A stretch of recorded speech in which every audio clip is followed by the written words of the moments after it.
συμβαίνει? Από χτες φέρετε πάρα πολύ παράξενα. Μια χαρά άντρας είναι ο Μετίν. Έχεις παράπονο κι εσύ. Λοιπόν, άντε, πού είναι, φεύγω. Έχουν περάσει ήδη 3 λεπτά. Δεν έχεις να πας πουθενά. Αμάν πια, αυλάκι έκανες με τα πέρα δόθε. Δεν μπορώ να καταλάβω γιατί ήρθα. Δεν είναι αυτά τα πράγματα για μένα. Να φέρομαι πολιτισμένα και να δείχνω κατανόηση. Εγώ θέλω να ουρλιάξω. Να χτυπηθώ στο πάτωμα. Να την πιάσω τη μουσουλμάνα και να τη σαπίσω στις μάπες. Παναγία μου. Σερπαντινό επίπεδο. Το καλό που σου θέλω. Καλώς τους. Περάστε.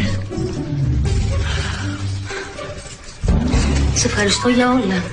Μπαχάρ μου, χαίρομαι πάρα πολύ που ήρθαν τα πράγματα έτσι όπως ακριβώς τα ήθελες. Ενώ θα έπρεπε να λυπάστε που τα πράγματα δεν πήγαν όπως τα ήθελε η αδερφή σου. Λυπάμαι για σένα, χαίρομαι για την Μπαχάρ.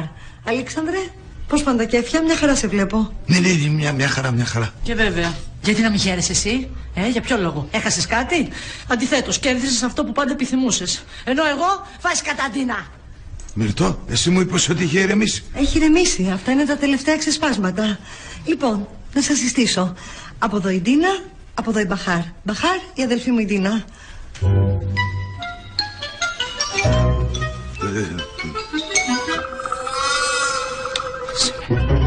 Ελάτε ρε κορίτσια, δώστε επιτέλους τα χέρια, τελειώνουμε. Μεγάλοι άνθρωποι είμαστε. Πήραμε κάποιες αποφάσεις, ας τις σεβαστούμε. Εσύ πήρες αποφάσεις. Τέλος πάντων, ας σεβαστούμε τις αποφάσεις που πήρε ο Αλή. Μπαχάρ μου, καλώς όρισες.